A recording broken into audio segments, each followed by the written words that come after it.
Olá pessoal, eu sou o Magno da Skope Intercâmbios, eu estou aqui com o professor Ian Greene, que é professor da Universidade York University, aqui em Toronto, Canadá. E nós temos o programa de Inglês e Direito, que é fantástico. Ian e todos os professores de Direito que trabalham com a gente são fantásticos. E a gente estava conversando aqui sobre alguns assuntos que são considerados quentes hoje no Brasil, né? Um deles é o uso de crucifixos, né? Símbolos religiosos nas cortes, na Suprema Corte, versus a agenda religiosa, né? Como é que isso influencia, por exemplo, o currículo escolar, né? Que certos assuntos foram banidos do currículo escolar. E como é que o Estado canadense, que é tão desenvolvido, que é uma sociedade tão igualitária e que seria ideal a gente ter algo similar no Brasil, né? Como é que uma sociedade como a canadense se protege dessas influências quando são negativas, né? E só para lembrar, o Ian, antes que o taxem de ser de esquerda, né? O Ian, ele ensina religião na igreja anglicana, que é a igreja da Inglaterra, né?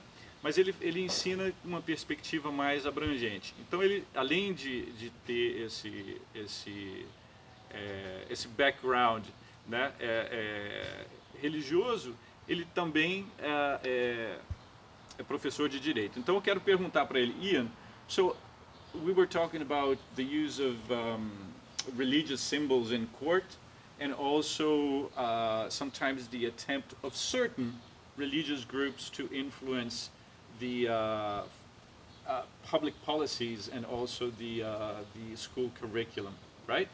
So how does Canada protect itself? What's the Canadian experience in that aspect? I think the basic protection in Canada is that our Charter of Rights and Freedoms contains a protection of freedom of religion and freedom of conscience, and also a protection of equality. So the basic principle behind any democracy is mutual respect, where everyone is owed equal concern and respect, regardless of their religion or their lack of religion. The preamble to our Charter of Rights and Freedoms says that Canada is a country founded on the rule of law and the supremacy of God. What the supremacy of God has been interpreted to mean is that God has given everyone a conscience.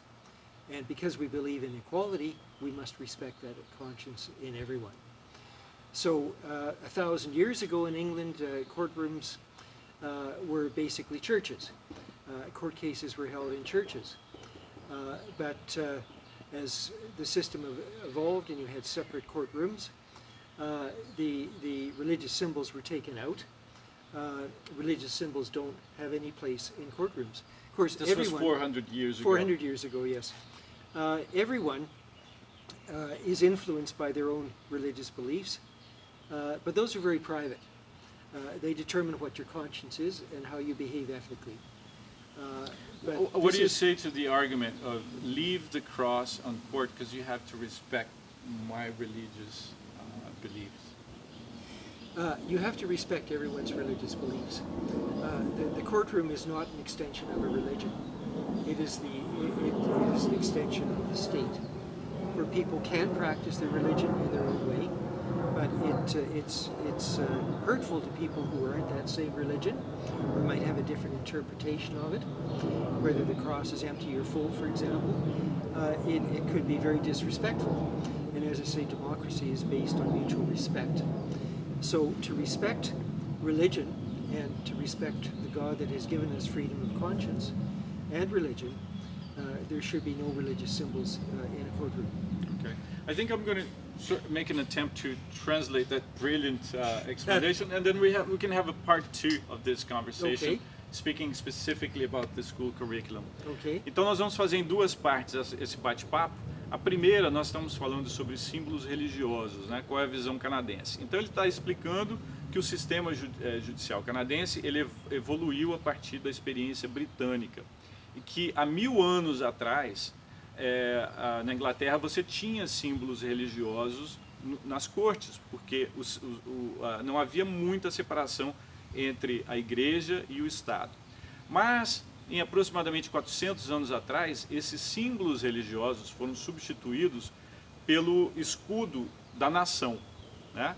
E o conceito de Estado laico foi implantado. No caso canadense, a base da Constituição, a base do país prega que o Estado de Direito, né, e deve ser respeitado em qualquer situação, e Deus acima de tudo. Mas a interpretação que é dada para esse Deus acima de tudo é que Deus dá a todos, independente de religião ou não religião, a consciência e a liberdade de consciência. Então você tem que respeitar, nesse caso, a liberdade e a consciência, a liberdade de consciência de todos. E por esse motivo, todos são iguais. Todo tipo de pensamento religioso, de qualquer vertente ou não religioso, deve ser respeitado igualmente. Então, o símbolo, para quem diz, por exemplo, que não, você tem que respeitar a minha religião, deixe o crucifixo na Suprema Corte, por exemplo. O que ele está dizendo é que, ao colocar um crucifixo, você está privilegiando uma religião específica, um credo específico. E todos nós temos as nossas crenças e elas devem ser igualmente respeitadas na corte. Então, a corte ela não é uma extensão da igreja. A corte é uma extensão do Estado de Direito. Então, até porque a cruz, se ela estiver com uma imagem de Cristo ou sem, ela vai agradar ou vai desagradar grupos diferentes, né? Então, é por isso que não é usado num país desenvolvido como o Canadá, não é usado nenhum símbolo religioso. E isso, para respeitar, é um sinal de respeito a todas as religiões. Nós vamos falar agora, acompanhe a gente, dá um like, dá um follow, mande suas perguntas, eu vou encaminhar para o Ian, a gente vai, dentro do possível, respondê-las. E eu espero que você fique com a gente, porque nós vamos falar agora sobre como é que a influência de grupos de direita, de esquerda, grupos religiosos, pode ou não afetar políticas públicas, como, por exemplo, a grade curricular nas escolas.